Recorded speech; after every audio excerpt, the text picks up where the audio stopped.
Well, we still got Brian Daboll, but as an offensive coordinator instead of the coach, so still got him. Yeah, well, I mean, it might have worked out for the better, honestly, because Robert Saleh, he's going to coach the defense, Yes. call plays on Yes. defense. So, might work Yes. out for the best.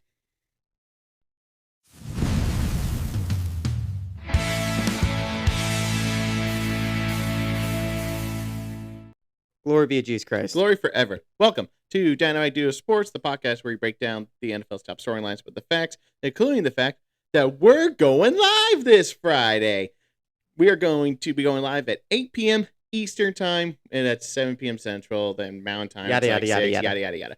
So what we're going to be doing there is we're going to recap the NFL honors, and we're going to give out some awards of our own for the NFL season. And then the moment you've all been waiting for, our predictions for Super Bowl 60. I'm Giuseppe. I'm Antonio. And today, we are going to be going over and ranking the coaching hires for this NFL, for this NFL offseason. But before we do that, we need to get into a topic that rubbed a lot of people the wrong way. Some people agree with it. That's why we debate. So, Bill Belicheck, not a first ballot Hall of Famer. And the reasons that have come out definitively so far is that some people wanted to vote for some people that were basically on their last legs to get into the Hall of Fame. And I just want to pause you right there because I feel like, why is it that once it's been so long, they just will never get in? That doesn't make sense to me, though. It's like you should be able to vote someone in. And why is there a limit? Why can't you just vote everybody in that can go in? Well, I believe that the way that they have it set up, they think it's a more exclusive way of doing it. It's still not enough. They should definitely be having more people join. Like, there's a lot of people that deserve to go into the Hall of Fame this year, honestly.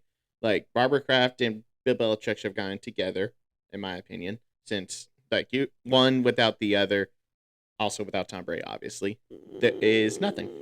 I don't know. If you put Mike Vrabel's head coach and you look at what he's done, they probably could have had made Super Bowls. Yeah, I know, but he was barely I don't think he even had started playing at that point. No, I know, but I'm just saying that, like, the argument of we will never know. It was because of Tom. It's pretty obvious because of what Bill Belichick did without Tom Brady, is all I'm saying. Now, again, I believe he should have gone in. I'll say that first out. But I'm not, like, as upset as a lot of other people are that are, like, really upset about it. It doesn't bother me. Well, I think he should have gone in. The thing for me is, if he's not a first ballot Hall of Famer, then who is? Are they going to keep Tom Brady out for 1 year because of Deflategate?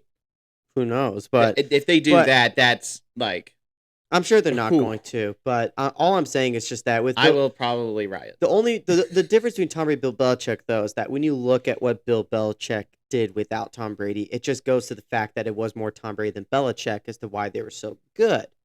So that's the only reason. Like, that's why I'm not upset about it. But I think he should. I personally think he should have gone in. Okay, how about this? I think that, like, I understand people's reasoning for that reason. But at the same time, he won the most rings as a single coach. It's pretty disgraceful that a coach who won 6 rings. It's not disgraceful. 8 total rings, actually, if you include when he was the defensive coordinator for the Giants. It's not disgraceful for me. It's not disgraceful. It's just that it's more stupid than disgraceful. It's like he should have gone in, even if he didn't do well without Tom Brady. He still got 6 rings with the Patriots. So I think he should have gone in. It's just the fact that it doesn't bother me in that. Without Tom Brady, he would not have had 6 rings. But again, we don't know that. Like, you could put a pretty good argument. What if he had Peyton Manning? They still probably would get a good amount of rings, because Peyton Manning is a really good quarterback. That's my point. You could switch the coaches, like you're saying. You also switch the quarterbacks, and you could still get the same result. No, I'm saying there are more coaches you could have on the Patriots and still win as many Super Bowls than you could with quarterbacks that you could swap with Tom Brady to win Super Bowls. But at the same time, he was the head coach and he won those many rings. And his defenses were always his defenses were always like top 10, which is also arguably people can make a reason why Tom Brady won so many rings too. Because you look at like Drew Brees, he only won 1 Super Bowl, but he's like never had a good defense. Right. So that could be the argument you make for why Bill Belichick is a part of it.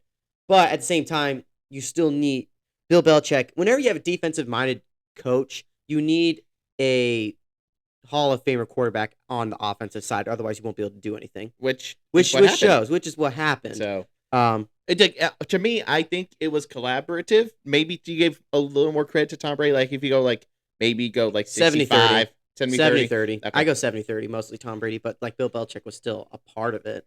Right. A recognizable part of it. So that's why I think he should have gone. But I don't think it's like disgraceful and absolutely horrible he didn't go in. Okay, how about this? I don't lose sleep on it. How about this? I think he should have gone in over Robert Kraft if we had to pick one. If we had to pick. I would say sure. If you had to pick. I would say yes, because again, Robert Kraft is still like the owner. He's still like technically a part of the. He's part of the losing too. Yeah.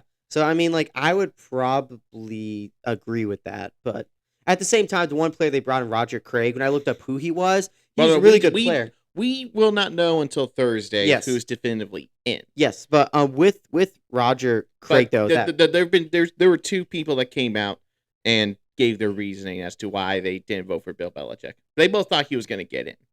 Like, I will say that they both thought he was going to get in, but one of them said he wanted to vote for the people who had been trying to get in for so long because he wasn't sure how many more tries they were going to get in because of the way the rules set up. He said he wanted the rules changed for how the voting system worked. Yeah. And then the other guy said he picked Robert Kraft over Bill Belichick, which that's the one where I'm like, if you want to say give him penance for Spygate, which Jimmy Johnson said that every coach has actually done that. Yeah, no, I know. So, it's just, I mean, ultimately at the end of the day, I really do not care that he's not going in. I just don't. Well, I think that for football reasons, he should be in. It's just that people are just it's. I don't think it's disgraceful. People are saying it's so disgraceful. It's like, should he have gone in? Sure, but like people need to probably like just chillax about it. In all honesty, some people are really losing it over this, and I'm like, guys, he'll be in like next year probably. Like, yeah, but relax. but that also delays coaches like Mike Shanahan for the Broncos getting in. Like, don't you think he deserves to get in sooner rather than later?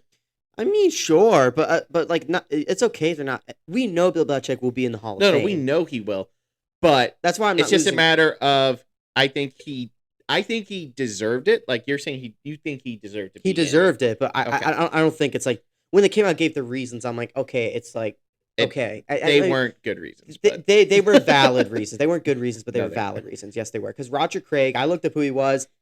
Me personally, I don't know why he's not in the Hall of Fame already. He was the first running back ever for 1,000 rushing and receiving yards in a single year, and he won 3 Super Bowls. So when I heard that, I was like, okay, why was this guy not voted in years ago over some other people that have been voted in? So I don't get it. I think the system needs to be fixed about how they get Hall of Fame. I think that's what ultimately people need to take away from this. Is that they need to fix the system. They allow more people in because having only few people is stupid. I think that it's right now they do 4 players that are recently eligible that can get in. And then this other thing, it's 3 people, so it's 7 total people getting in per year. So I think you should increase that to 10. Yes. And maybe I think 12. Nah, I think 12 is too many. But if you don't have 10 that you think are good enough to be in the Hall of Fame, then don't. There are though. Honestly, there are a lot of players that are still sitting out that haven't been voted in. Luke Kuechly, I think was Kuechly. This is second year. Which, you know what? And I'll say this even more. I think it's more disgraceful Luke Kuechly didn't get voted in than Bill Belichick. That's a stretch. No, as a player, what he did is a Hall of Fame. But here's here's another thing though that I think they need to do in the system. They need to have a Hall of Fame, but then they need to make a new system now that there's so many players in the Hall of Legends. Legends is where people like Tom Brady, Randy Moss, Jerry Rice, Joe Montana go. Bill Belichick will go into for what they did in their career. So that's what they need to create. 3 tiers. There should be Hall of Legends, Hall of Fame, and then the people that we didn't vote for before. Yeah, something like that. So it's like at the end of the day, that's they need to fix the system. That's what I'm taking away from it. That's all I'm saying. Yep. So alrighty. So let us know what you think down in the comments below. If you think Bill Belichick should have been in, and if not, give us your reason why. All right. So let's go ahead and get into this top 10. So Tony's going to rank the head coach hirings as he sees them. And we'll go from there. And then he's going to grade them in his own opinion about which position, not position, like how he thought the hiring was, like A, B, C. Should I do this like while you're doing it, or should I do it afterwards? Like go through them after. You can go through after. I'm Okay, pretty sure. cool. Yeah. Okay, so I'm gonna put this down, and I'll put the things up so we don't have to keep pausing. Oh, all right. So to start off at number 10 for the head coaching position, you're going to put up, you have, how about I hand it to you? Oh, I had it wrong. I'm going to go from the bottom. Whoops. You have Todd Monken. Okay. Todd Monken is an awful offensive coordinator because when he had someone like Derrick Henry, he did nothing. You know, like when they were doing well with Derrick Henry, he would just like sit him out in the second half. When there were 2-minute drills, they decided to not use him, even though, like, if you look at what he did with the Titans, he can get, like, 50-yard plays, and you need that on 2-minute drills. So, yeah, Todd Monken was just, nobody wanted to go there, and that's ultimately why they chose him, because they couldn't get anybody else. So, that's what I take from Todd Monken. Could he surprise us? Probably not, but he could. I'll never say never, but yeah, he's number 10. Number 9, you have Mike LaFleur. Mike LaFleur, you know, it's like... Can I say one thing? Yeah. This made 0 sense to me. I don't understand why they hired him. People will criticize him for what he did with the Jets, but again, the Jets are the Jets, and like everybody seems to do bad when they go to the Jets. So I just don't know what to think of it. I think he got hired because of his name. Probably because of his name, but overall, I still think Tom Monken is worse. That's the only reason why he's above Tom Monken, because realistically, these two are obviously the two like worst. I think everyone can agree with that. These are like the two worst hires. For the coaching positions. Number 8, you have Jeff Hafley, or Hafley, however you say his last name. I think you said it right. So Jeff Hafley, he's, I don't think it's a bad pick, and he's bringing a lot of people from the Packers to the coaching staff for the Dolphins, and I think that's a pretty solid move, and he's a good defensive coordinator. He seems like a pretty like disciplined kind of coach. The big question is, we have Tua, really not. I personally think Tua's gone, or at least not the starter. So yeah, it's curious to see what he will do with the Dolphins. He could very well easily take him to the playoffs in his first year. It wouldn't surprise me. But at the same time, they also could be super average, and that wouldn't surprise me either. Number 7, this is probably where it's gonna be a little bit of a hot take. People are gonna be a little shocked. Is Kevin Stefanski for the Falcons. The only reason why I have Kevin Stefanski pretty low is people say it was just the Browns. But then you look at Baker Mayfield and how much he like despises this guy, and it makes me go to think of the fact that he's probably just a jerk and nobody actually likes him. So I think it could just be Kevin Stefanski himself that could be like, that kind of coach who's like super annoying to deal with because he won't change anything. It's always him. He's right no matter what. You do what he says, and he's the coach. But if he's doing something stupid, he's doing something stupid. So I just don't know how it's gonna go. I honestly just have to see what he's gonna do this year. So number 7 goes to Kevin Stefanski. Number 6, Joe Brady. So Joe Brady, I was fine with the pick with Joe Brady. They got a pretty solid idea for defensive coordinator from the Broncos, like the passing game coordinator for the defense, I believe is who he was. So that's a pretty smart move to go for the Bills. The ultimate issue, I think that's the most notable thing they did. Yes. Honestly. And so, but the big thing for me is before I can put Joe Brady higher, because I think he will help offensively, is they need to get a wide receiver 1 and build a better defensive line for the run game. So before I can put him higher, I need to see him actually make moves, or at least try and get the GM and for the Bills and all that to make moves to get the players that they need. So for now, Joe Brady number 6, because realistically, the Bills might just be the same old Bills next year if they don't do anything like that, like signing players that they need. Number 5, you have Jesse Minter. At least I think so. He says his last name. Yep. The defense coordinator for the Chargers. This guy was from Michigan, right? He was with Michigan with Jim Harbaugh, or he was before Jim Harbaugh. He was with Jim Harbaugh with Michigan too, right? Pretty sure. Yes. Yeah. So he's just a really good defensive coordinator, and I think if he can get the right offensive coordinator, I think they might have signed someone like Doyle or something like that as their offensive coordinator. Yeah, it's the Bears OC. Bears OC. So which is not a bad pick. I think what they did was pretty solid. And Jesse Minter is he has that mind concept of a head coach. I feel like out of all the like defensive mindset people you can get, he was one of the best to get as a head coach. So yeah, very excited to see what the Ravens will do with him. And he seems like the kind of guy that like if you have someone like Derrick Henry, he's gonna be like run the ball. So very excited to see what he does. Number 4, this is probably where people are really going to disagree. Mike McCarthy. People don't understand. Mike McCarthy is a great QB developer. He helped Aaron Rodgers when he was in the college. He had the same issue with like Jordan Love had, where he would never like really put his weight into throwing the ball. He would always do that little arm flick. And when Mike McCarthy took over, he basically gave him little tips on how to make that little flick actually work and be more accurate. And then Aaron Rodgers just became one of the most entertaining and skillful arm quarterbacks in NFL history. So then Mike McCarthy with Dak Prescott, out of the 3 seasons he had, the first 2 with them, Dak Prescott had some of his best performances as a quarterback. So, and I think he helped Dak Prescott, honestly. Should have won MVP in one of them if you were going to give it to a quarterback. Right. So I think Mike McCarthy, again, the Cowboys are the Cowboys. So that's why I don't judge him off the way he did with the Cowboys. And he still did pretty well offensively. And that's what the Steelers need. They need an offensive-minded head coach. And they need to get the right defensive coordinator. And once they do that, and they can get probably another wide receiver, and if Aaron Rodgers comes back, I think Aaron Rodgers should come back for just one more year with them, with Mike McCarthy, because I think he can develop a QB like Will Howard. There's a lot of potential and he's the right head coach to develop him. So I think it's a very smart pick. Maybe this year they won't do much. It'll be same old Steelers, but once he can develop a new QB in the Steelers, they are going to go places. Yeah, and I will bet on that. Number 3, you have Clint Kubiak for the Raiders. This was very smart for the Raiders. This is an offensive-minded kind of head coach you will have, which you kind of need on the Raiders. And he's also... Can you tell him where he was for the people that don't know? If people don't know where he's from, he was the offensive coordinator for the Seattle Seahawks. Is right now, currently. And he's someone which I would love to see with Fernando Mendoza. Just one thing. Yeah. This is not finalized. It's just that it's probably going to happen. Yeah. I mean, I'm pretty sure he's going to end up doing it. And Fernando Mendoza, if there's anyone I would like to see with Fernando Mendoza to help develop, it probably would be someone like Clint Kubiak. I think he can do a very great job with him. And I think he's going to adjust. He seems like a disciplined guy. And I think that he's going to make the right adjustments for the Raiders to become what people wanted them to be this year, with Genty Bowers. You get a quarterback like Mendoza who's very disciplined, very accurate. Get him a good offensive line and trying to improve that defense a little bit. They will go places. And I very strongly believe that. Number 2. You have Robert Saleh / Brian Daboll. I'm putting them both into this consideration because Robert Saleh, he was bad with the Jets. But again, you can't judge a coach that was on the Jets. Okay, you just really can't. The Jets are just the Jets. Like, look at Sam Darnold. Look what he's become, not with the Jets. Okay, so Robert Saleh is going to help our defense become even better than they are.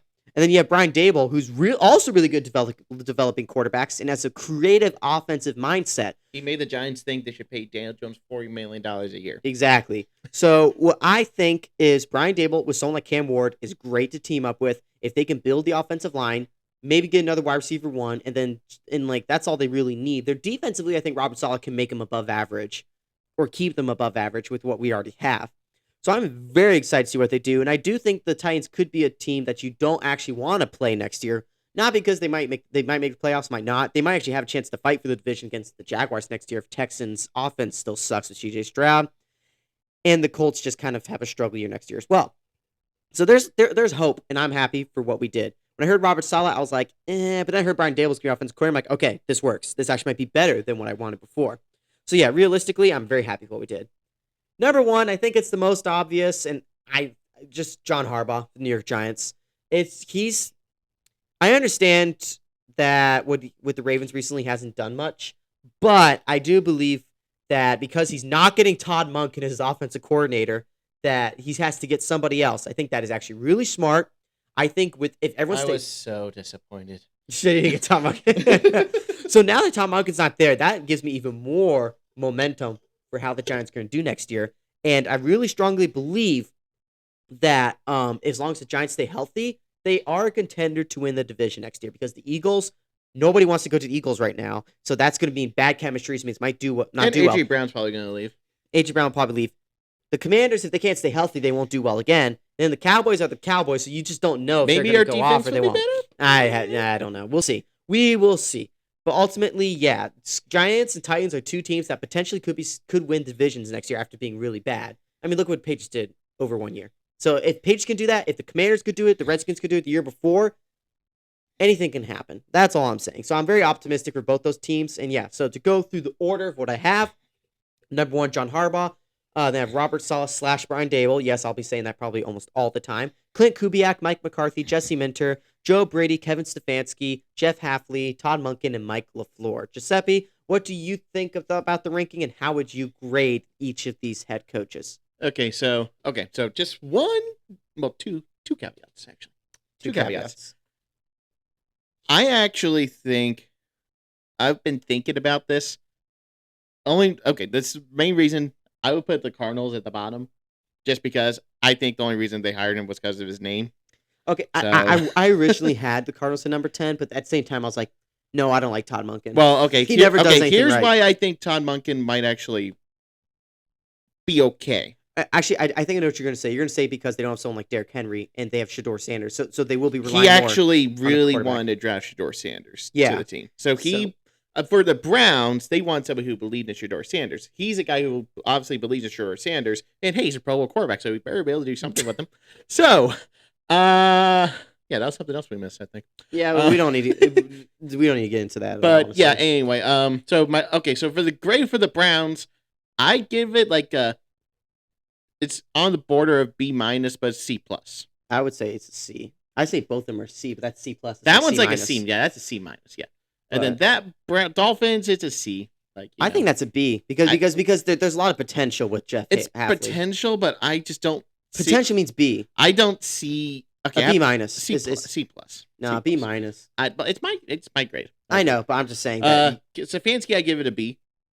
Like a solid B, like maybe B+. They literally just went for one of the hot candidates, not necessarily the best candidate. Well, I mean, I think that he is good. The thing with Baker Mayfield, I think that was messy. He did not want Deshaun Watson, to be clear. But the things that apparently he didn't call Baker Mayfield, blah blah blah. I think Baker, I agree with you. He probably should have called you, but I think you just beat him this year, then they'll make up for it.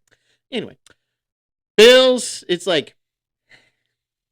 I would say it's a B. It's a B because B-. No, it would be a C if they didn't get Jim Leonard as their defensive coordinator. No, because Joe Brady Seppi is someone that could be a good head coach. He could be, but we don't know. That's my point. Look at how well it's still in the B. No, look at how Josh Allen did though. Once Joe Brady took over as offensive coordinator, look what he did. True. He made the run game successful and still. But the things that is he going to get them over the hump? Because if he doesn't get them over the hump, then this is just a lateral move. I think because of the defense coordinator they got, it's an A. I originally had it as a B, but because of... Then why is it not in your top 5? Well, I'm saying potential A, but it's a B right now, but potentially A. Like at the end of the year, because of what he did, you could see... But again, actually, the reason I don't put A yet, I forgot, like I said, I said this. The reason why it's not necessarily A yet is because I need to see him to sign certain players and get certain players on the team. Yeah, I would keep an eye out for A.J. Brown to the Bills, maybe. Or they sign somebody. I don't know. They don't have that. I'd rather have George Pickens. No, honestly. Honestly, I'm fine with that too. Anyway, this is like a B, like maybe B+. Just because it's almost an A. It's almost an okay. It's pretty close. It's B+. Okay, yeah. B+. Yeah, it's pretty close. I think J.C. Minter will fix the defense, and I don't know that much about the Bears' offensive coordinator except that he ran the ball a lot, which is what the Ravens need. So that's pretty solid. Mike McCarthy, it's a B+ too. I would say it's an A because it's not an A. I'd say it's an A because I don't know what the defense is going to look like. That's the only reason, and we don't know who the quarterback's going to be. There's got to be pieces that come together first before I can give it an A. That's all I have to say. Raiders, I think you have them ranked a little high. No, because he's a first-time head coach. I think the reason why the Raiders didn't do well is because they had a really old man as head coach, no offense, who was not making the right calls at all throughout the games. I watched some of the games. Smith was pretty bad. And Geno Smith was garbage. So I think that literally they're the kind of team where they need the right quarterback and to make the offensive line just a little stronger. That's the kind of team they are. And their defense needs to be fixed. The defense needs to be fixed. They got a lot of problems. I'm saying, though, that team could go... And also, Clint Kubek's probably going to take people from the Seahawks defense, like coordinators and stuff, to help him out. So that's probably going to be good. That's what I'm saying. Yeah. That team could also be another team that's a big turnaround next year. I give it like just a B. Just a B. It's not an A yet. Because there's so many, again, pieces got to come together. Then it could be an A, but it's B. All right. It's a B. Titans, A+. A+. Because they got Brian Dable. If it was just Robert Saleh, it would have been like... Yeah, it's like B. Bottom half. Like B. So C. Maybe C. C+. Yeah, it's like C. So, but A+ for me because I think the Titans are definitely going to be a playoff team next year. I am going to be picking them to make the playoffs. They're going to be playing the last I'm going place to copy schedule. Hawkeye right here. Don't give me hope. I don't care. Okay, no, but realistically, unless you're a Cowboys fan, normally, if your team's just bad, you think we can't just accept we're bad. Then when we do good, we're like, hey, we're good. Okay, but here's the thing. There's a rumor flowing around that they're going to bring A.J. Brown back. I'll take him. Mm-hmm. Can we get Derrick Henry back too? That's not going to happen. But yeah, I think that the Titans are like patch up the offensive line and number one wide receiver away from being really, really, really good. Concepcion. I want Concepcion. That's like a number 2 receiver for you, but anyway. Concepcion. He will be the number 2 if you have AJ Brown. Yes, so I'm saying Concepcion. Concepcion's really good, but don't get me wrong. I love Concepcion too, but yeah. Giants, it's an A. I don't think it's necessarily A plus yet, but it's definitely an A. That's all I was saying. The moment I heard Tom Monkey was not being the offensive coordinator, it would have been like A minus if he was the offensive coordinator. I would have put it down to like B maybe plus B, or something like because if Tom Monkey was the offensive coordinator, I probably would have been like bad. Yeah, but yeah, John Harbaugh obviously brings a lot of experience. He's gonna have Jackson Dart, Cam Scatterbo, Bo, whatever it is, and then Malik Neighbors gonna come back. So yeah, and if they can, their defense, their secondary is their main issue. Yeah, their defensive line is very good. If they can fix their secondary and protect Jackson Dart, I think show him how to slide or dive forward instead of they need to sign. They need to sign Stephon Gilmore. That's actually for a cheap because he wasn't bad. He hasn't played. He didn't play this year, but the other year he looked pretty good. I think he's closer to retirement. I would sign just so he can help with the young guys, and then you draft some secondary players. Your first round pick needs to be a secondary. I think that's my opinion. And then build the offensive line and some secondary, like offensive line secondary. That's what you need. Because if you get Wanda Robinson and Malik Neighbors, honestly, if you can also draft a wide receiver, Concepcion might actually be a Giants wide receiver. I think. I see Concepcion would be as great. like a second, third round wide receiver. Look, I want Concepcion, but if the Giants got him, I would be scared of him next year. I'm already scared. Well, I mean, I'm saying like everybody should be scared, not just your division. Like everybody should be scared of Giants if they get like another Concepcion. Let's just say that the NFC East is going to be more competitive next year. It's going to be intriguing because it really ultimately will come down to whether John Harbaugh can make the Giants good, Commanders can stay healthy, Cowboys actually can do some with their defense, and if the Eagles don't fall apart. Don't fall apart because of all the issues going on. So yeah, overall, my favorite hire is the Titans, though, what they did. Okay. Hey, man. I really like what the Titans did. I like what they did too. I just didn't want to sound like I was being super biased. I was very tempted with everyone. I was like, no, I like the John Harbaugh idea. I can't believe the Giants actually got him. When I heard John Harbaugh chose to go to the Giants, I was interested. I don't know why, but I do like the Browns bringing Todd Monken for some reason. I just don't know why. It's a weird feeling I got. Well, with how their division... At first, I was like, what? And then I remember he actually wanted Shedeur Sanders, and I think that without obvious Derrick Henry's not going to have this like dilemma of running the ball with the lead running back because they don't have one. Hey, so maybe look, they need a wide receiver. I wouldn't be surprised if Tom Monken did something, but again, me personally, I think Joe Burrow needs to leave the AFC North, go somewhere else, go to the Vikings. Vikings draft offensive lineman, and I know it's like do that. Like Joe Burrow's like, really? I couldn't get a new head coach. Look, if I'm Joe Burrow, I would want the Vikings to pick me up, and then just draft offensive. Joe Burrow doesn't need anybody else on the offense, okay? He has Justin Jefferson. Just draft offensive linemen. That's all you need. Just keep drafting offensive linemen. The Vikings? The Vikings. Oh, you're saying to trade him to the Vikings. Okay. Yeah, trade him to the Vikings, and then the Vikings need to just draft offensive linemen. That's all they need. That's what they should do. That's my opinion. So yeah. All right. So yeah, let us know what you think down in the comments below. What's your favorite head coach, maybe assistant coach hire? Also, let me give an honorable mention. I do like that the Cowboys got the Eagles secondary coordinator to be our DC. Yeah, because that is a weakness we have. Is our secondary. Once you go to the Cowboys, though, you never know what happens. You know what? Our whole defense is a weakness. So, anyway. So yeah, let us know what you think down in the comments below. Just a reminder again, we're going live Friday night, 8 p.m. Eastern time. Going to talk about NFL honors, give out some rewards, and predict the Super Bowl. So join live, and you can ask some questions if you want. Maybe we'll play some games along the way. We'll see. Yeah, let us know. Be sure to like the video, subscribe to our YouTube channel, and share the video with friends and family who love football.